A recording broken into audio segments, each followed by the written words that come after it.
আল্লাহর কসম করে বলি, যে সমস্ত নারীরা স্বামীকে অভিশাপ দেয়, ও মরে গেলেই বাঁচতাম, ওরে ছেড়ে দিলি বাঁচতাম, ওর পালে এসে শান্তি হলো না, আমার কপালে সুখ হলো না, বড়া পড়া মরে না কেন, বড়া পড়ার সংসারে এসে সুখ হলো না, এই হারামজাদার সংসারে এসে সুখ হলো না, আল্লাহর কসম করে বলি, যে সমস্ত নারীরা স্বামীকে অভিশাপ দিবে ইয়াউমুল কিয়ামতের ময়দানে, বিনা হিসাবে তারা জাহান্নামে প্রবেশ করবে। জোরে বলেন আল্লাহু আকবার।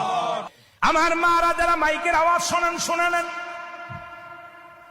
যত আপনার নামাজ, আপনার রোজা, আপনার হজ সবকিছু বরবাদ হয়ে যাবে যারা স্বামীকে লানত করবেন, স্বামীকে যারা অভিশাপ করবেন, স্বামীর বিরুদ্ধে অভিযোগ করবেন, স্বামীর প্রশংসা করবেন।